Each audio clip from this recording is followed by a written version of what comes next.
Welcome back to my class. हम पढ़ रहे हैं क्लास 12th पॉलिटिकल साइंस और उसमें हम बात कर रहे हैं 40 क्वेश्चन के बारे में।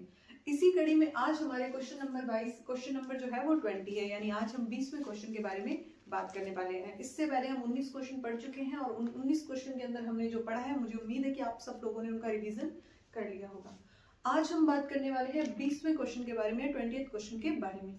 जैसा मैंने बोर्ड पे लिखा है, आज हम आपातकाल के सबक या इमरजेंसी के बारे में पढ़ेंगे। यहाँ मैंने लिखा एक टॉपिक है कि हम सिर्फ सबक के बारे में पढ़ेंगे, लेकिन हम पूरी इमरजेंसी के बारे में आज पढ़ने वाले हैं। चैप्टर नंबर 6 और किताब है आपकी पॉलिटिक्स की जो सेकंड पार्ट है, उसके अंदर इंडियन पॉलिटिक्स के अंदर ये चैप्टर दिया हुआ है। चैप्टर नंबर 6 जो है उसमें हम इमरजेंसी या आपातकाल की बात करेंगे। ठीक है, तो हम शुरू करते हैं। आज हम इमरजेंसी के बारे में बात करने वाले हैं। पहले तो ये देखते हैं कि हमारी बुक के अंदर जो इमरजेंसी दी गई है उसके बारे में बाद में बात करके पहले ये बात करते हैं कि इमरजेंसी होती कितने प्रकार की, इमरजेंसी के टाइप कितने हैं, इंडिया में इमरजेंसी के कितने टाइप्स पढ़े जाते हैं।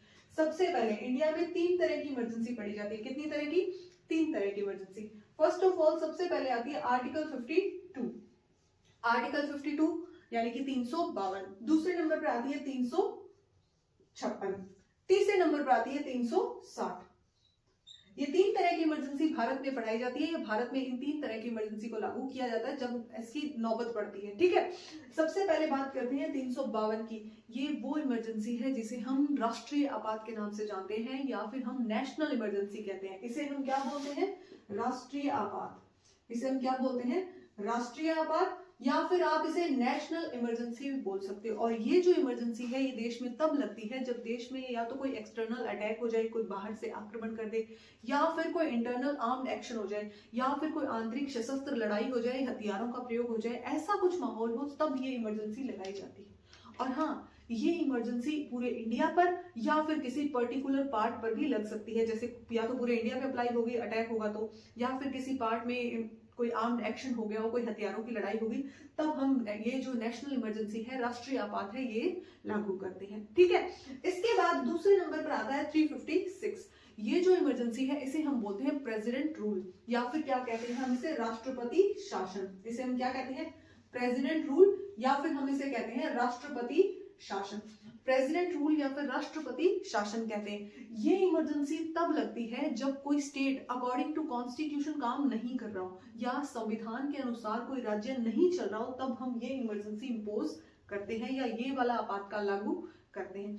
ये भारत के किसी एक स्टेट पर लागू होता है, ये भारत के पर्टिकुलर स्टेट पर लागू होता है। ऑब्वियसली बात है, अगर कोई स्टेट अकॉर्डिंग टू कॉन्स्टिट्यूशन नहीं चल रहा है, संविधान के अनुसार नहीं चल रहा है, तब हम राष्ट्रपति शासन अप्लाई करते हैं। समझ में आई? उसके बाद आती है हमारी थर्ड इमरजेंसी, आर्टिकल 360। इसे हमने आज तक इसे ज्यादातर अप्लाई किया नहीं है, ऐसी नौबत आई नहीं है। ये हम तब लगाते हैं जब हमारे देश में फाइनेंशियल क्राइसिस आ जाए या फिर वित्तीय संकट आ जाए। ये हम कब लगाते हैं? जब हमारे देश में वित्तीय संकट की नौबत आ जाए या फिर फाइनेंशियल क्राइसिस आ जाए, या मोटी मोटी भाषा में हम कह ले पैसों की कमी आ जाए। ठीक है, जैसा आप लोगों ने सुना होगा कि हाल फिलहाल जो पीछे कोरोना लगा था और उसमें जो गवर्नमेंट ऑफिसर्स उनकी 10% सैलरी कम की गई थी, काटी गई थी, बाद में उन्हें रिटर्न की गई थी, है ना। ये ऐसी माहौल में ये इमरजेंसी है वो लागू होती है जब हमारे देश में पैसों की कमी आ जाए या फाइनेंशियल क्राइसिस आ जाए या जो विदेशी मुद्रा है वो कम हो जाए, तब हम ये इमरजेंसी इंपोज करते हैं। अब 3 तरह की इमरजेंसी मैंने आपको पढ़ाई। हमारी बुक के अंदर सिर्फ 2 तरह की इमरजेंसी दी हुई है, आर्टिकल 352 एंड आर्टिकल 356। ये इसका जो क्वेश्चन बनेगा तब मैं आपको पढ़ाऊंगी। वैसे इस टॉपिक का, ये आर्टिकल 356 का यहाँ पर अभी कोई काम नहीं है। बस इतना याद रखो कि ये जो इमरजेंसी है ये केरल में इंपोज की गई थी। कहाँ इंपोज की गई थी? केरल में लागू की थी। याद कीजिए, पी नंबूदिरीपाद की सरकार थी और उस सरकार को, वो जो सरकार बनाने जा रहे थे, तब कांग्रेस गवर्नमेंट ने वहां पर 356 का यूज किया और कहा कि केरल जो है वो अकॉर्डिंग टू कॉन्स्टिट्यूशन नहीं चल रहा है, और वहां पर हमने ये इमरजेंसी इंपोज कर दी थी। लेकिन आज हम जो इमरजेंसी पढ़ने वाले हैं वो आर्टिकल 352 पढ़ने वाले हैं। इसमें भी हम सिर्फ सशस्त्र विद्रोह या फिर आर्म्ड एक्शन पढ़ेंगे, क्योंकि भारत के अंदर लागू हुई है। आप जानते हैं, सब इससे वाकिफ है, अब से पहले आप थोड़ा बहुत पढ़ चुके हैं, जिसमें आपको पता है कि ये 1975 में लागू हुई थी, 1975 में, 1975। और तारीख भी आपको बहुत अच्छे से याद रखनी है, 25 जून 1975। 25 जून 1975 को ये इमरजेंसी इंडिया में इंपोज हुई थी। ठीक है, ये इतनी बात आपने अच्छे से पढ़ ली है, जान ली है, समझ ली। अब हम शुरू से शुरू करते हैं कि ऐसा कौन सी नौबत आ पड़ी थी हमारे भारत में, या ऐसा कौन सा माहौल बन गया था 1975 से पहले पहले कि हमें ये इमरजेंसी लगानी पड़ी, तो उसकी बात करते हैं। अब इसके पीछे ना कई सारे कारण है, इकलौता कारण नहीं है। ये भी पूछा जा सकता है पेपर में कि इमरजेंसी लगने के कारणों के बारे में बताइए, हमें कंसिक्वेंसेस बताइए, कारण बताइए, ठीक है। परिणाम तो हम खैर आगे पढ़ेंगे, हम कारण भी पूछे जा सकते हैं, रीजंस भी पूछे जा सकते हैं। तो रीजंस में हम क्या लिखेंगे, वैसे तो छोटे मोटे बहुत सारे कारण हमारी बुक के पहले चैप्टर में ही, पहले इसके पेज पर ही दिए हुए हैं, लेकिन हम उनकी थोड़ी थोड़ी डिस्कशन कर लेते हैं। तो सबसे पहले 1971 में इंदिरा गांधी जी ने नारा दिया था गरीबी हटाओ का। कौन सा नारा दिया था? गरीबी हटाओ का नारा दिया था, गरीबी हटाओ का। लेकिन इसका कहते हैं ना ग्राउंड लेवल पे ज्यादा असर पड़ा नहीं, इसका जमीनी स्तर पर इसका ज्यादा असर नहीं पड़ा, गरीबी को हम कम नहीं कर पाए थे, ठीक है, पहला कारण। दूसरे कारण की बात करें तो दूसरे कारण ये हो गया था कि हमारे देश के अंदर जो गरीबी हम कम नहीं कर पाए थे, तो बहुत सारी चीजों के जो प्राइसेस थे वो बहुत ज्यादा इंक्रीज हो गए थे। मुद्रास्फीति बढ़ गई थी, महंगाई बढ़ गई थी, इन्फ्लेशन जिसे हम कहते हैं बहुत ज्यादा इंक्रीज हो गई थी, और जिसका असर जो बेसिक लोग हैं ना, जो मिडिल क्लास फैमिली से, उन पर बहुत ज्यादा पड़ने लगा था। महंगाई बहुत ज्यादा इंक्रीज हो गई थी, और उसी टाइम अमेरिका ने भी हमारी हेल्प करने से क्या कर दिया, बिल्कुल मना कर दिया था। अमेरिका ने भी हमारी हेल्प करने से बिल्कुल मना कर दिया था। हम एकदम नए, हम जो अमेरिका ने भी हमारी हेल्प करने से मना कर दिया था। और 1971 के अंदर ही 1971 के अंदर ही हमने बांग्लादेश क्राइसिस भी देखा है, बांग्लादेश का फॉर्मेशन भी देखा है, और उसी टाइम बांग्लादेश से 80 लाख लोग जो बॉर्डर क्रॉस करके इंडिया में आते हैं, उन सब का बर्डन भी हमारे ऊपर था, उनको भी हमें संभालना था, ठीक है। ये भी इसका कारण था कि उस वक्त हमारे देश के अंदर ये एक माहौल बन गया था कि उन लोगों को भी संभालने का काम हमें, उनकी जिम्मेदारी भी हम पर आ गई। इतना फूड क्राइसिस चल रहा है, मॉनसून फेलियर भी इसका कारण है, मॉनसून भी फेल हुआ था, मॉनसून फेलियर भी एक कारण बनता है। और उसी टाइम अमेरिका से जब हमने हेल्प मांगी थी तो अमेरिका ने भी हेल्प करने से मना कर दिया था। ये कुछ छोटे मोटे कारण है, लेकिन कुछ बड़े कारण अभी आगे आने वाले हैं। तो सबसे पहले बात करते हैं बड़े कारण की। बात है सन 1974 की। कब की? 1974। महीना लिखो जनवरी का, महीना लिखो जनवरी का। और बात है गुजरात की। कहाँ की? गुजरात की। महीना है जनवरी का, साल है 1974 और जगह है गुजरात।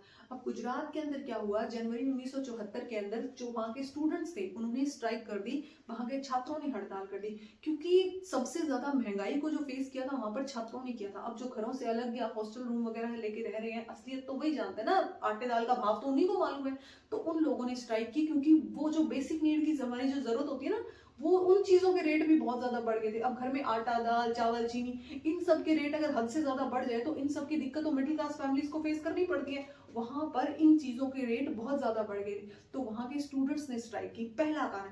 और दूसरा कारण, वहां पर करप्शन जो था या भ्रष्टाचार जो था वो बहुत बढ़ गया था। इसके खिलाफ भी वहां के स्टूडेंट्स ने क्या की, हड़तालें या स्ट्राइक की गवर्नमेंट के खिलाफ। इंदिरा गांधी की गवर्नमेंट थी, उसके खिलाफ उन्होंने विद्रोह किया, स्ट्राइक की। और इस स्ट्राइक के या इस हड़ताल के जो लीडर बने थे वो बने थे मोरारजी देसाई। और आप ये बात जानते हैं कि मोरारजी देसाई की इंदिरा गांधी से पहले से नहीं पट रही है, उन दोनों की आपस में बिल्कुल नहीं जमती है। तो यहाँ पर मोरारजी देसाई जो कांग्रेस ओ के लीडर है, कौन सी कांग्रेस के लीडर है? कांग्रेस ओ के लीडर है, कांग्रेस ऑर्गेनाइजेशन, ठीक है, उसके लीडर हैं, उसके नेता कह लो या उसके मेंबर कह लो, उसके मेंबर थे, ठीक है। मोरारजी देसाई ने क्या किया, इस स्टूडेंट स्ट्राइक को लीड किया, नेतृत्व किया, और कहा कि जब तक ये स्ट्राइक चलेगी या जब तक यहाँ की जो इंदिरा गांधी की गवर्नमेंट है वो रिजाइन नहीं करते, यहाँ से सरकार अगर हटती नहीं है, तब तक मैं अनिश्चितकालीन भूख हड़ताल पे बैठूंगा। मतलब मैं क्या करूंगा, भूख हड़ताल करूंगा। फिर जब वो भूख हड़ताल पे बैठे तो यहाँ पर स्ट्राइक इतना ज्यादा बढ़ गया कि कांग्रेस की मेजोरिटी गिर गई। यहाँ पर इलेक्शन करवाने पड़े तो कांग्रेस की मेजोरिटी गिर गई और इंदिरा गांधी की सरकार यहाँ पर खत्म हो गई, ठीक है। ये इतनी सी कहानी आपको इसमें पढ़नी है। मोटी मोटी बात आपको यह याद रखना है कि ये बात है कब की, जगह कौन सी थी और महीना कौन सा था, और स्टूडेंट्स ने की थी, लीड करने वाले मोरारजी देसाई। बस इतनी बात आपको याद रखनी है। दूसरी बात, साल सेम ही रखो 1974, महीना बदल के मार्च का कर दो, महीना बदल के मार्च का कर दो, और जगह बदल के बिहार कर दो। जगह बदल के क्या कर दो, बिहार कर दो। सेम कहानी है, यहां पर भी वही सेम प्रॉब्लम है। फूड, यहां पर भी क्या हुआ, महंगाई बढ़ी, इन्फ्लेशन आया, स्टूडेंट्स ने स्ट्राइक की, लेकिन यहां पर स्टूडेंट्स ने क्या किया, इस स्ट्राइक में लीडर बनने के लिए बुला लिया जयप्रकाश नारायण को। किसको बुला लिया? जयप्रकाश नारायण को। अब पॉलिटिक्स में एंट्री हो चुकी है जयप्रकाश नारायण की, अब पॉलिटिक्स में एंट्री हो चुकी है जयप्रकाश नारायण की। जयप्रकाश नारायण कहां से थे? बिहार से बिलोंग करते थे और स्टूडेंट्स ने किसको बुलाया, जयप्रकाश नारायण को बुलाया अपने इस स्ट्राइक को लीड करने के लिए या फिर इसका नेतृत्व करने के लिए। जयप्रकाश नारायण जब लीड करने आए तो उन्होंने कहा मेरी 2 डिमांड्स है। उन्होंने अपनी कितनी डिमांड्स रखी, 2 डिमांड्स रखी। सबसे पहली उनकी डिमांड थी कि ये जो हम मूवमेंट चलाएंगे या हम जो कांग्रेस गवर्नमेंट के खिलाफ या इंदिरा गांधी गवर्नमेंट के खिलाफ हम जो आंदोलन करेंगे, वो पहली बात बिल्कुल क्या होना चाहिए, नॉन वॉलेंटिक होना चाहिए, अहिंसक होना चाहिए। पहली बात क्या रखी, इनका जो आंदोलन था वो अहिंसक होना चाहिए। उनका आंदोलन क्या होना चाहिए, अहिंसक होना चाहिए, नॉन वॉयलेंटिक होना चाहिए। दूसरी बात, उन्होंने कहा कि ये जो मूवमेंट है ये पूरे इंडिया में फैलना चाहिए। ऐसा नहीं है कि सिर्फ बिहार तक सिमट कर रह जाए, इसे पूरे इंडिया में फैलना होगा। उन्होंने अपनी 2 डिमांड्स रखी। एक थोड़ा सा इससे बियॉन्ड एक टॉपिक जो एक मैं आपको फैक्ट बता देती हूँ कि आपके पेपर में पूछा भी गया है कि टोटल रिवॉल्यूशन जिसे हम समग्र क्रांति कहते हैं, क्या कहते हैं, समग्र क्रांति, जिसे हम बोलते हैं समग्र क्रांति। इस समग्र क्रांति के नेता जो थे वो भी क्या थे, जेपी थे। इस समग्र क्रांति या इस टोटल रिवॉल्यूशन के लीडर भी कौन थे, जयप्रकाश नारायण या जेपी नारायण थे। ठीक है, ये भी आपको सिंगल फैक्ट याद रखना है, अच्छे से पूछा गया है पहले। ठीक है, अब क्या हुआ, जयप्रकाश नारायण की लीडरशिप में मूवमेंट शुरू हुआ। जयप्रकाश नारायण ने कैंडल मार्च निकाला, जयप्रकाश नारायण ने रैली निकाली। कहा गया दिल्ली में सबसे बड़ी रैली जयप्रकाश नारायण ने निकाली थी। इतनी बड़ी रैली निकाली कि लोगों को लगने लगा कि इंदिरा गांधी के सामने अगर कोई खड़ा हो सकता है तो जयप्रकाश नारायण ही हो सकते हैं। उस वक्त लोगों को लगने लगा कि इंदिरा गांधी जैसे पोस्ट से हटेगी ना तो अगला प्राइम मिनिस्टर जयप्रकाश नारायण को ही बनाया जाएगा। इतनी उनकी इमेज अच्छी हो गई थी उस टाइम। ठीक है, अब हमने 2 बातें पढ़ ली, हमने गुजरात और बिहार का मूवमेंट पढ़ लिया है। इसके बाद वहां पर एक रेलवे स्ट्राइक भी हुई थी 1974 में। 1974 में एक रेलवे की स्ट्राइक भी होती है। हालांकि इसका कंफर्म नहीं है कि आपकी बुक ये टॉपिक है या हटा दिया गया है, लेकिन फिर भी एक बार रिवीज पढ़ने में क्या जाता है। ओके, तो 1974 में एक रेलवे की स्ट्राइक हुई थी, एक रेलवे की हड़ताल हुई थी जॉर्ज फर्नांडिस की लीडरशिप में। किसकी लीडरशिप में, जॉर्ज फर्नांडिस की लीडरशिप में। और यहाँ पर रेलवे की जो लेबर है ना, उन्होंने स्ट्राइक की थी, लेकिन गवर्नमेंट ने उनकी डिमांड नहीं मानी। गवर्नमेंट ने कहा आपको जो करना है कर लो, हम आपकी डिमांड्स नहीं पूरी करेंगे। यहाँ पर ये एक बार के लिए कारण खत्म होते हैं। यहाँ पर ये कारण क्या होते हैं, एक बार के लिए खत्म होते हैं, लेकिन वैसे खत्म ही नहीं होते। अब हम पुरानी बात करते हैं। मैंने आपको दूसरा या तीसरा क्वेश्चन करवाया था जिसमें मैंने कहा था कि गवर्नमेंट के बीच में और जुडिशरी के बीच में कंफ्लिक्ट पढ़ाया था मैंने। इसके आगे वो कंफ्लिक्ट आएंगे, इसके आगे वो कंफ्लिक्ट आएंगे। अभी हम सिर्फ कारण पढ़ रहे हैं, अभी हम पृष्ठभूमि तैयार कर रहे हैं इस इमरजेंसी की। अब तक इमरजेंसी लगाई नहीं है हमने, अब तक तो हम ये पढ़ रहे हैं कि इमरजेंसी के कारण क्या क्या बने थे, ऐसे कौन कौन से माहौल बने कि इमरजेंसी लगानी पड़ी। अभी तक तो इसकी पृष्ठभूमि तैयार हो रही है, पुरानी चीजें तैयार हो रही है।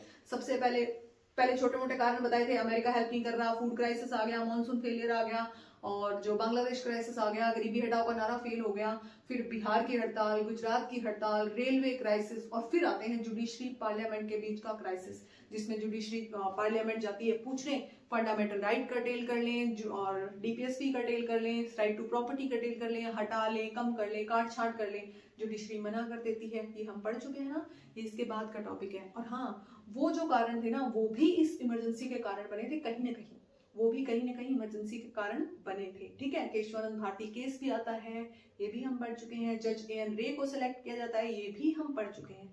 यहाँ तक इमरजेंसी के कारण चलते हैं, यहाँ तक क्या चलते हैं, इमरजेंसी के कारण। इनमें से जितने आपको याद रहे, जोन से आपको याद रहे, उनको पेपर में अच्छे से पॉइंट बना के एक्सप्लेन कर देना। अगर आपातकाल के कारण आपसे पूछे जाए तो 2 पूछे, 4 पूछे, 6 पूछे, जितने पूछे, बस इनको एक्सप्लेन करना आना चाहिए आपको। ठीक है, इनको बढ़ा चढ़ा के लिखना आना चाहिए। पॉइंट्स मैंने आपको बता दिए, इनको पकड़ना सीखे आप। उसके बाद अब हम शुरू करते हैं इमरजेंसी। अब हम आपातकाल लगाएंगे, इसकी कहानी सुनाती हूँ आपको मैं। ये आप सब लोगों ने नोट कर लिया होगा, इसे मैं रेज कर देती हूँ।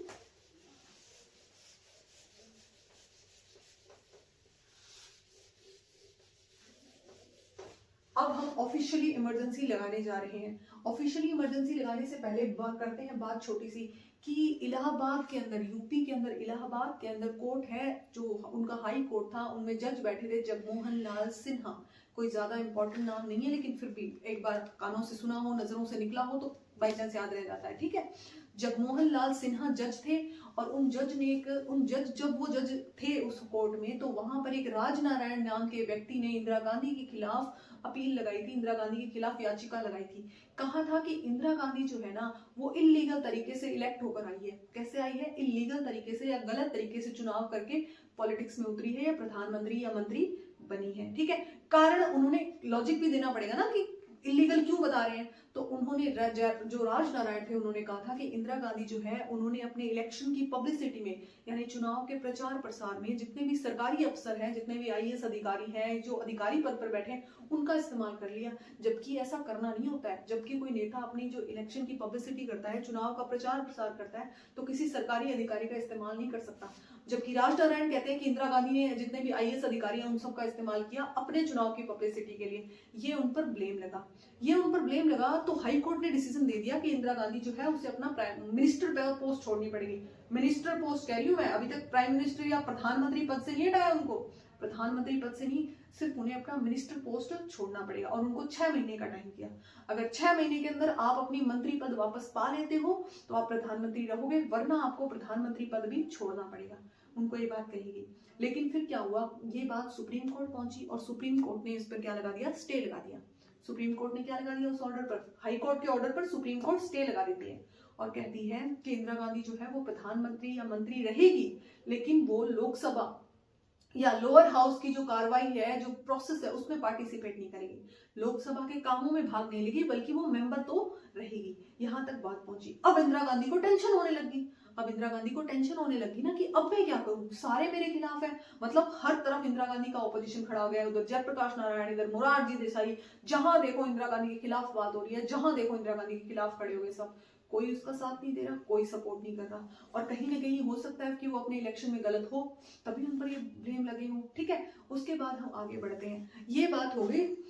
अब बात आई है 25 जून की। कब की आ गई, 25 जून 1975 की।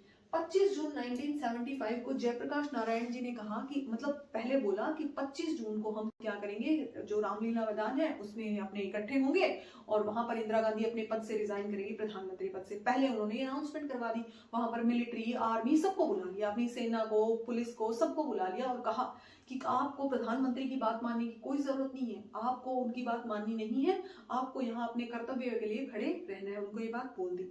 इस बात का, यानी रामलीला मैदान में इन लोगों को बुलाने का या खड़ा करने का, या लोगों को जो आह्वान किया था ना जयप्रकाश नारायण ने कि आप लोग आओ वहां, इस बात का फायदा उठाया इंदिरा गांधी ने। और इस बात का फायदा उठाते हुए इंदिरा गांधी ने पहले दिन, यानी कि 25 जून की जो पहली रात थी, उस रात को फखरुद्दीन अली अहमद, जो उस टाइम हमारे क्या थे, राष्ट्रपति थे, याद करना है आपको बहुत अच्छे से, कौन थे, फखरुद्दीन अली अहमद, हमारे फॉर्मर प्रेसिडेंट थे ये। फखरुद्दीन अली अहमद हमारे फॉर्मर प्रेसिडेंट थे। इंदिरा गांधी ने इनको कांटेक्ट किया और इनको कहा कि आप इमरजेंसी इंपोज कर दो। कारण क्या दिया कि रामलीला मैदान में जो है वो आर्म्ड एक्शन होने वाला है, सशस्त्र विद्रोह, आर्टिकल 352 और सशस्त्र विद्रोह, ये कारण बनाया इंदिरा गांधी ने अपनी इमरजेंसी लगाने के लिए। क्या कारण बनाया इंदिरा गांधी ने कि आर्टिकल 352 और सशस्त्र विद्रोह होने वाला है रामलीला मैदान में 25 जून को। ठीक है, ये बात कही इंदिरा गांधी ने फखरुद्दीन अली अहमद को। और फखरुद्दीन अली अहमद क्या करते हैं, 25 जून को इमरजेंसी इंपोज कर देते हैं। सजेशन तो इंदिरा गांधी ने दिया था कि इमरजेंसी लगा दो, और फखरुद्दीन अली अहमद ने इमरजेंसी इंपोज कर दी, लगा दी। 25 जून को जब वो रामलीला मैदान में सब इकट्ठे होने वाले थे ना, उस दिन भारत में इमरजेंसी इंपोज कर दी। उस दिन भारत में आपातकाल लागू कर दिया। सुबह लोग उठे तो सबको पता चला भी अगले दिन से आपातकाल लागू हो चुका है। सबसे पहले जितने भी अपने मीडिया घर थे, जितने भी न्यूज़पेपर प्रिंटिंग हाउस थे, सबकी लाइटें काटी गई ताकि सरकार के खिलाफ कोई कुछ न लिख सके, सरकार के खिलाफ कोई कुछ न दिखा सके, कुछ न बता सके। सबसे पहले क्या किया गया, 25 जून की तारीख को प्रेस सेंसरशिप की गई। क्या की गई, प्रेस सेंसरशिप की गई, प्रेस सेंसरशिप की गई। इमरजेंसी तो देखो हमने यहाँ लगा दी है, सशस्त्र विद्रोह तो हमने कर दिया है, 52 आर्टिकल 352 हमने लगा दिया है, इंदिरा गांधी ने सब कुछ इंपोज करा दिया है। अब पढ़ते हैं कि लगने के बाद भारत की क्या कंडीशन थी, लगने के बाद भारत के क्या हाल थे, परिणाम क्या निकले, रिजल्ट्स क्या निकले इमरजेंसी के। ठीक है, रिजल्ट्स में आता है सबसे पहले आपको लिखना है प्रेस सेंसरशिप। सबसे पहले आपको क्या लिखना है, प्रेस सेंसरशिप हुई थी, मतलब मीडिया जो है वो न्यूज़पेपर, अखबार, मैगजीन, पत्रिका गवर्नमेंट से पूछे बिना कुछ भी प्रिंट नहीं कर सकते। पहला रिजल्ट। दूसरे नंबर पे आते हैं, जितने भी लीडर इंदिरा गांधी के खिलाफ नारेबाजी कर रहे थे, जितने भी नेता इंदिरा गांधी के खिलाफ खड़े थे, सबको अरेस्ट किया गया। सबको क्या किया गया, जितने भी टॉप के बड़े बड़े नेता थे सबको अरेस्ट किया गया। कुछ अंडरग्राउंड हुए, भूमिगत हुए, सबको, बाकी सबको क्या कर लिया गया, अरेस्ट कर लिया गया, क्योंकि इमरजेंसी का मतलब ही क्या होता है, सारी की सारी गवर्नमेंट सेंट्रल गवर्नमेंट के पास चली जाती है, सारे के सारे रूल, जितनी भी सरकारें होती है, सारी पावर्स किसके हाथ में चली जाती है, सेंट्रल गवर्नमेंट के। सारी पावर किसके हाथ में चली जाती है, केंद्र सरकार के पास चली जाती है। फिर ना कोई मंत्री है, फिर ना कोई कुछ और है, कुछ नहीं बचता, कोई प्रशासन नहीं बचता, कोई सिस्टम नहीं बचता, सिर्फ और सिर्फ प्रेसिडेंट बचते हैं, गवर्नर बचते हैं, वही रूल करते हैं। मतलब मोटा मोटा प्रेसिडेंट रूल संभालेगा, ठीक है।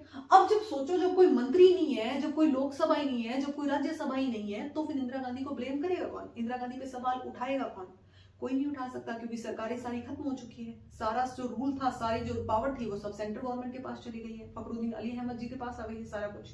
तो इंदिरा गांधी के खिलाफ अब कोई कुछ नहीं कर सकता है। हम रिजल्ट पढ़ रहे थे, सारी सरकारें, सारा पावर केंद्र सरकार के पास चली गई है, प्रेस सेंसरशिप हो चुकी है, बड़े बड़े लीडर अरेस्ट हो चुके हैं, और चौथी बात है प्रिवेंटिव डिटेंशन। रट लो, याद कर लो, होता क्या है।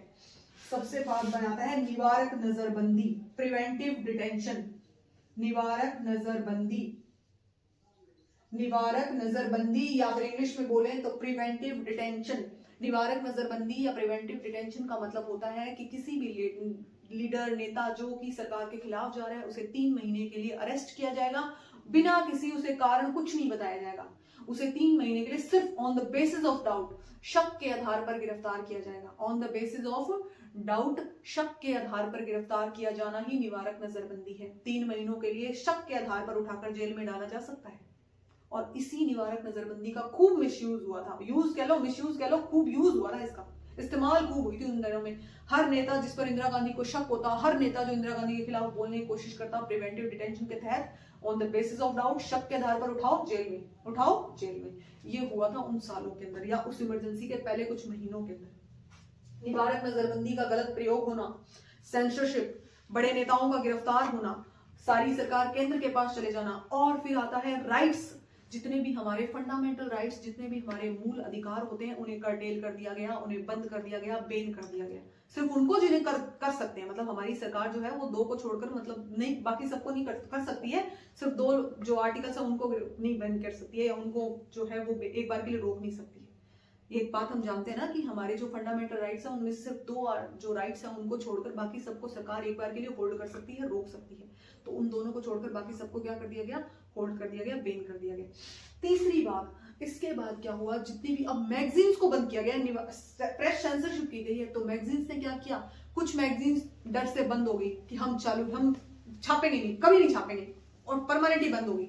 कुछ मैगजीन सरकार का विरोध करने के लिए, गवर्नमेंट को अपोज करने के लिए खाली प्रिंट करने लगे, मतलब पेजों को खाली छोड़ छोड़ के जनता के घर पहुंचा रहे हैं, लोगों के घर खाली पेजें पहुंचा रहे हैं, ठीक है। तो उन्होंने खाली प्रिंट करना शुरू कर दिया। सेमिनार और मेन स्ट्रीम ऐसी न्यूज़पेपर जो थी वो बंद होने के कगार पर आ गई थी, और स्पाइसमैन करके कुछ एक न्यूज़पेपर और था, वो भी बंद होने की कगार पर आ गया था। इसके बाद एक फणीश्वरनाथ रेणु और शिवकरण कारंत, फणीश्वरनाथ रेणु और शिवकरण कारंत नाम के 2 लोगों ने अपने टाइटल लौटा दिए थे, अपनी उपाधियां रिटर्न कर दी थी। फणीश्वरनाथ रेणु, और इन्होंने क्या कर दी थी, अपनी उपाधियां लौटा दी थी, इन्होंने क्या कर दी, अपनी उपाधियां लौटा दी थी, ठीक है।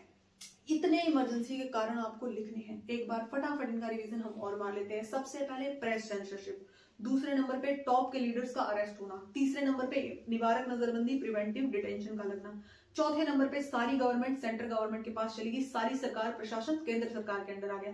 पांचवी बात, अधिकार जो है वो बैन कर दिए गए, बंद कर दिए गए। छठी बात, जितनी भी उपाधियां थी उन लोगों ने अपनी उपाधियां लौटानी शुरू कर दी, उन्होंने अपनी उपाधियां लौटानी शुरू कर दी। फणीश्वरनाथ रेणु, शिवकरण कारंत, इन लोगों ने अपने उस टाइम की उपाधियां सरकार को वापस लौटा दी थी। ये 6 कारण आपको याद नहीं करने, रट्टे मारने हैं। पूछा जा सकता है आपातकाल के परिणाम लिखो, इमरजेंसी के रिजल्ट्स क्या निकले थे वो लिखो, तो ये आपको बहुत बहुत बहुत अच्छे से पढ़ने हैं। क्लियर? इतनी बात जब आपको समझ आ गई है तो अब हम पढ़ने वाले हैं इमरजेंसी के सबक। इतना कुछ हो गया है, हमने इमरजेंसी देख ली, पृष्ठभूमि देख ली, बनने के कारण देख लिए, रिजल्ट देख लिए, रीजंस देख लिए, हमें क्या सीखने को मिला, हमने इमरजेंसी से क्या सीखा, लेसन्स ऑफ इमरजेंसी, आपातकाल के सबक। अब हम उस टॉपिक पे आते हैं जिसकी मैंने हेडिंग डाली थी। अब हम उस टॉपिक की बात करेंगे जिसकी मैंने हेडिंग डाली थी, ये आपने नोट कर लिया होगा अपनी कॉपी में। लेसन्स ऑफ इमरजेंसी, हमें इमरजेंसी से क्या सीखने को मिला, हमें इमरजेंसी से 3 बातें सीखने को मिली। कितनी बातें? 3 बातें। अरे हाँ, एक चीज इंपॉर्टेंट और रह गई, वो बताना तो मैं भूल ही गई, वो सुनो पहले आप। अब क्या हुआ, इमरजेंसी चल रही थी ना, इमरजेंसी चल रही थी, 1975 में इमरजेंसी लगी है, 1977 तक चली है, 1977 तक चली है। इसके बीच इंदिरा गांधी ने एक कॉन्स्टिट्यूशन अमेंडमेंट भी किया था, हम वो तो भूल ही गए, हम पढ़ना उसको भी पढ़ते हैं। इसके बीच इंदिरा गांधी ने क्या किया, अब सुनो, इंदिरा गांधी पे ब्लेम लगा था कि वो गलत तरीके से आई है, मतलब उसके चुनाव, इंदिरा गांधी के इलेक्शंस पर बात आ गई थी, इंदिरा गांधी के चुनाव पर बात आ गई थी। इंदिरा गांधी कहती कि जब इमरजेंसी लग रही है तब तो चलो कोई नहीं मुझे कुछ कह पाता, लेकिन अगर इमरजेंसी हट जाएगी, जब इमरजेंसी हटेगी, जब सब कुछ नॉर्मल होगा, तब तो फिर मेरे खिलाफ बात उठ जाएगी, मेरे इलेक्शन के खिलाफ तो फिर बात उठेगी। ये रिस्क इंदिरा गांधी दोबारा नहीं ले सकती थी। तो उसने क्या किया, एक और तरीका अपनाया। उसने क्या किया, 1976 कॉन्स्टिट्यूशन नंबर अमेंडमेंट नंबर 42वां 1946 42वां संविधान संशोधन कॉन्स्टिट्यूशन अमेंडमेंट किया। 1976 42वां संविधान संशोधन किया या 42 कॉन्स्टिट्यूशन अमेंडमेंट किया। और इस अमेंडमेंट में कहा कि राष्ट्रपति, उपराष्ट्रपति और प्रधानमंत्री, सिंपल शब्दों में कहा कि राष्ट्रपति, उपराष्ट्रपति, प्रधानमंत्री, president, vice president and prime minister, इन तीनों के इलेक्शन को जो अपनी सुप्रीम कोर्ट है उसमें चैलेंज नहीं किया जा सकता। मतलब यहां उसने जिस बात, जो जड़ थी ना वही हटा दी, जो जड़ थी वही काट के साइड में कर दी कि इन तीनों के इलेक्शन को सुप्रीम कोर्ट में चैलेंज नहीं कर सकते। दिमाग देख रहे हो आप एक तरह से, जिस बात के इमरजेंसी लगाने की नौबत आ गई थी ना, उसने इस बात को ऐसे संभाल लिया। ऐसे थोड़ी आयरन लेडी कहते हैं उन्हें, ठीक है। बात उन्होंने कही कि राष्ट्रपति, उपराष्ट्रपति और प्रधानमंत्री के इलेक्शन को कोई भी सुप्रीम कोर्ट में चैलेंज नहीं कर सकता। अब इमरजेंसी रहे हटे क्या फर्क पड़ता है, कॉन्स्टिट्यूशन में चेंज कर दिया और कहा कि इन तीनों के इलेक्शन को चैलेंज नहीं कर सकते। अब अगर इमरजेंसी हट भी जाएगी तो किसमें इतनी हिम्मत है कि संविधान संशोधन के खिलाफ बोल सके या कॉन्स्टिट्यूशन के खिलाफ बोल सके, कोई नहीं बोल सकता। इसलिए उन्होंने संविधान में ये बात बदल दी। और एक चेंज और भी किया था छोटा सा, कि हमारे जो लोकसभा का कार्यकाल था ना उसे 5 से बढ़ाकर 6 साल कर दिया था। 5 से बढ़ाकर 6 साल कर दिया था। हमारे लोकसभा का कार्यकाल जो था उसे 5 से बढ़ाकर 6 साल कर दिया था। हालांकि उसे बाद में हमने सेट कर लिया था, इसको तो नहीं बदल पाए लेकिन इसको तो बदल दिया था, ठीक है, इसको दोबारा चेंज कर दिया था, ठीक है। ये दो बातें भी आपको अच्छे से याद रखनी है। इंदिरा गांधी ने कॉन्स्टिट्यूशन अमेंडमेंट, संविधान संशोधन किया था 42वां 1976 में, और कहा इन तीनों के इलेक्शन को सुप्रीम कोर्ट में चैलेंज नहीं किया जा सकता, चुनौती नहीं दी जा सकती है। क्लियर। अब आगे बढ़ते हैं, हम अब लेसन्स की बात करते हैं, सबक की बात करते हैं। हमें सीखने को मिले थे 3 सबक। सबसे पहला, इतना कुछ हो गया, इतना कुछ, इतने रिजल्ट आ गए, इतने परिणाम आ गए, प्रेस सेंसरशिप हो गई, निवारक नजरबंदी हो गई, प्रिवेंटिव डिटेंशन हो गया, जो अधिकारों तक, हमारे अधिकार तक कम करने की बात आ गई थी, संविधान संशोधन तक हो गया था। इतना कुछ होने के बाद भी हमने एक बात सीखी कि इंडिया से डेमोक्रेसी को नहीं निकाला जा सकता। भारत से डेमोक्रेसी या लोकतंत्र, भारत से लोकतंत्र को दूर नहीं किया जा सकता, लोकतंत्र को दूर नहीं किया जा सकता, ये हमने सीखा। नहीं किया जा सकता, यानी कि चाहे कौन सी भी नौबत आ जाए, चाहे कितनी वर्स्ट कंडीशन आ जाए, कितनी बुरी स्थिति आ जाए, लेकिन भारत से लोकतंत्र को नहीं निकाल सकते हैं। जड़ों में बैठे ही हमारे, हम इससे दूर नहीं रह सकते हैं, सिंपल बात। तो पहला सबक हमें ये सीखा कि भारत से डेमोक्रेसी को दूर नहीं कर सकते हैं। दूसरी बात हमने ये सीखी कि इंडिया में आर्म्ड एक्शन, सिर्फ सशस्त्र विद्रोह के आधार पर आपातकाल नहीं लगेगा। सिर्फ सशस्त्र विद्रोह या हमारा जो आर्म्ड एक्शन है, हमारा जो आर्म्ड एक्शन है, इसके खिलाफ इमरजेंसी नहीं लग सकती। और इमरजेंसी लगाने के लिए सिर्फ प्रेसिडेंट, सिर्फ प्राइम मिनिस्टर का कहना काफी नहीं है, पूरे मंत्रिमंडल से चर्चा करके और रिटर्न रिपोर्ट कहां भेजी जाए, प्रेसिडेंट के पास भेजी जाए। रिटर्न रिपोर्ट कहां भेजी जाए, प्रेसिडेंट के पास भेजी जाए। इसे आप दोबारा सुने एक बार। कहा गया, दूसरा सबक हमें यह सीखने को मिला कि सशस्त्र विद्रोह या आर्म्ड एक्शन के तहत, सिर्फ आर्म्ड एक्शन के तहत आपातकाल नहीं लगाया जा सकता। और ये कहा कि ये जो आपातकाल लगाने का तरीका था ना, ये बिल्कुल गलत था। सीधे राष्ट्र प्रेसिडेंट ने, उसने प्राइम मिनिस्टर ने बोल दिया और प्रेसिडेंट ने इम्पोज कर दिया, बिल्कुल गलत है।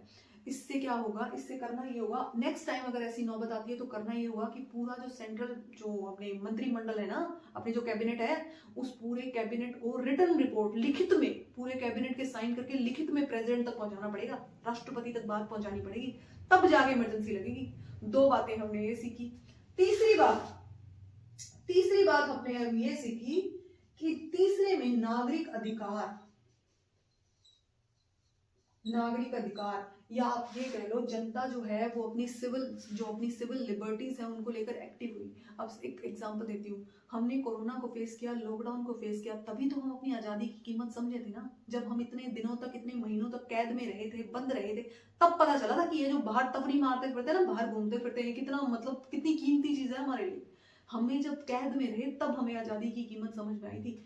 यहाँ पर भी वही था, जब अधिकार लोगों के छीने गए, जब उन्हें बिना बात के परेशान किया गया, तब उन्हें समझ में आया कि सिंपल लाइफस्टाइल भी बहुत जरूरी है। ज्यादा सादा जिंदगी जो चल रही है ना, उसे हम व्यर्थ समझते हैं, ऐसा नहीं है। जब ये सब छीन जाता है ना, तब इसकी कीमत समझ में आती है। तो यहाँ पर लोगों को अपने सिविल लिबर्टीज या अपने नागरिक अधिकारों की कीमत समझ में आई थी। अपनी सिविल लिबर्टीज या अपनी अधिकारों की कीमत समझ में आई थी। ये 3 लेसन हमने इमरजेंसी से सीखे हैं। ये 3 चीजें हमने कहाँ से सीखी है? आपातकाल से सीखी है। सबसे पहला, आपातकाल को डेमोक्रेसी को इंडिया से दूर नहीं किया जा सकता। दूसरी बात, सिर्फ आर्म्ड एक्शन पर इमरजेंसी नहीं लग सकती। रिटर्न रिपोर्ट कैबिनेट को लिखित में प्रेसिडेंट को देनी पड़ेगी, तब इमरजेंसी लगेगी। और तीसरी बात, सिविल लिबर्टीज, नागरिक अधिकार।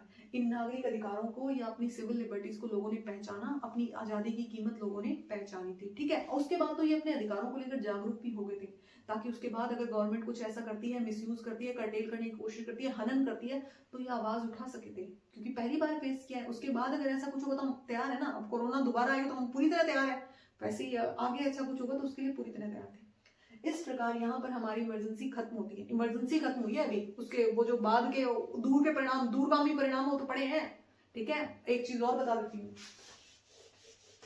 अब इमरजेंसी होने को आ गई खत्म, साल होने वाले तकरीबन, वैसे तो 2 साल मान के चलो, वैसे मोटा मोटा 18 महीने, मोटा प्रॉपर डेट तो 18 महीने, प्रॉपर टाइम तो इमरजेंसी का 18 महीने था, लेकिन हम असर 2 साल तक मान के चलेंगे। असर तो 2 साल रहा था, अचानक थोड़ी बंद हो जाएगा कुछ। लेकिन हुआ ये कि 1977 के अंदर कराने पड़े इलेक्शन। 1977 में क्या कराने पड़े? इलेक्शन, क्योंकि भारत में होते हैं 5 साल से इलेक्शन। 71 में चुनाव हुए थे, 76 में होने थे, लेकिन 76 में तो इमरजेंसी चल रही थी, तो जो इलेक्शन थे वो पोस्टपोन करने पड़े। इलेक्शन कब हो गए? 1977 में। अब ये जो इलेक्शन थे ये 1977 में होने थे, और इन इलेक्शन का रिजल्ट बिना बताए आपको पहले से पता है, बिना बताए आपको पहले से पता है। पूछो कैसे? क्योंकि जिस सरकार ने या जिस इंदिरा गांधी ने जनता को इतना परेशान कर दिया, आपको लगता है कि सरकार, जनता उन्हें दोबारा वोट देगी, जनता उन्हें दोबारा आने देगी? बिल्कुल नहीं।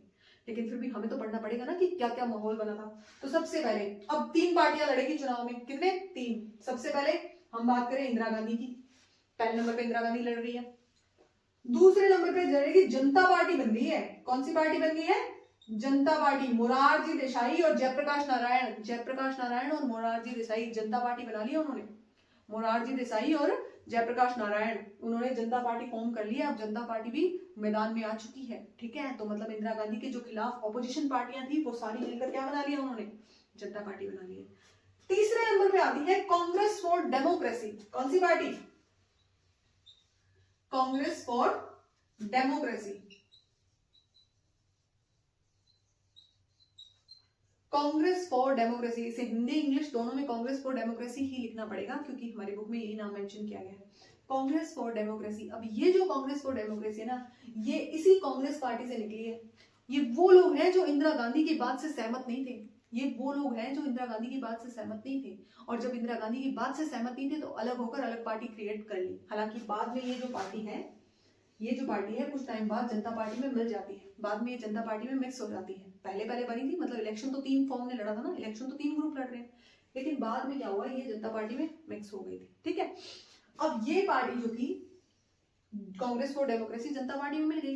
इन तीनों के बीच में हुए इलेक्शन, और परिणाम आप जानते हैं, टोटल 542 सीटें, टोटल 542 सीटें। इन 542 सीटों में से कांग्रेस यानी इंदिरा गांधी ले जाती है 154 सीटें। इंदिरा गांधी कितनी लेकर जाती है? 154 सीटें। सोच लो, जो पार्टी कभी 300 से नीचे नहीं उतरी, वो पार्टी 154 पर आ गई है, आधे से भी कम सीटों में जीत रही है। 154 सीटें जीत रही है इंदिरा गांधी। और जनता पार्टी यानी जनता दल 330 सीटें लेकर गया है। 330 सीटें, पहली बार कोई ऑपोजिशन पार्टी जीती है भारत के इतिहास में, पहली बार कोई ऑपोजिशन पार्टी जीत रही है, विपक्षी दल जीत रहा है कांग्रेस के अलावा।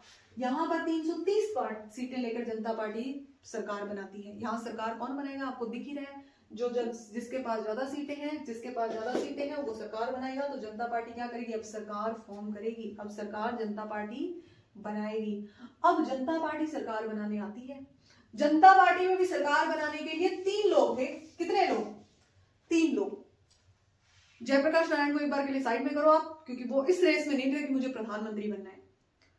सबसे पहले मोरारजी देसाई कहता मैं प्राइम मिनिस्टर बनूंगा, क्योंकि बेचारे, उन बेचारों की तो पुरानी जो ख्वाहिश थी, वो पुराने टाइम से लड़ रहे हैं, तो पहले नंबर पे वो आते हैं। दूसरे नंबर पे आते हैं चौधरी चरण सिंह, यूपी के लोकदल पार्टी के किसान नेता थे। यूपी से लोकदल पार्टी के किसान नेता थे चौधरी। हमने 3 लोगों की बात कर रहे थे, चौधरी चरण सिंह यूपी के किसान नेता थे लोकदल पार्टी से, मोरारजी देसाई पुराने नेता है, बनेंगे प्रधानमंत्री, तो बनना ही पड़ेगा, काफी टाइम से लड़ रहे हैं। तीसरे नंबर पे आते हैं जगजीवन राम। कौन, जगजीवन राम। ये वो जगजीवन राम है जिन्होंने ये पार्टी फॉर्म की थी। ये वो जगजीवन राम है जिन्होंने कांग्रेस को डेमोक्रेसी बनाई है, जो बाद में इसमें मिल जाते हैं। इसलिए जब प्राइम मिनिस्टर बनने की बारी आती है तो जगजीवन राम, चौधरी चरण सिंह और मोरारजी देसाई, ये तीनों रेस में थे और तीनों कह रहे थे हम प्रधानमंत्री बनेंगे। तो सबसे पहले ऑब्वियस सी बात है, मोरारजी देसाई को क्या बना दिया जाता है, प्रधानमंत्री बना दिया जाता है। लेकिन उनसे सरकार संभलती नहीं है, उनसे सरकार नहीं संभली।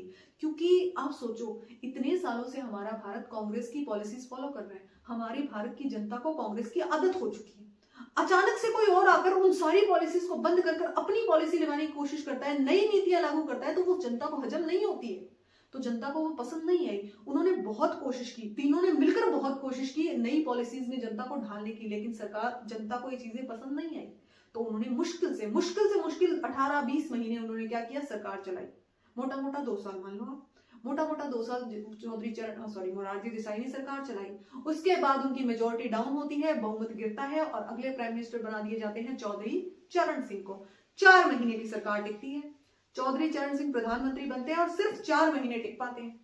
अब जो ये हाल है हमारी गवर्नमेंट का, ये हमारी पॉलिटिक्स का ये हाल है कि ऑपोजिशन पार्टी ने सरकार तो बना ली है लेकिन टिक नहीं पा रही है, मेजोरिटी नहीं टिक पा रही है, क्योंकि 3 पार्टियां बड़ी बड़ी मिलकर, चौधरी चरण सिंह अलग से हैं, मोरारजी देसाई अलग है, जगजीवन राम अलग है।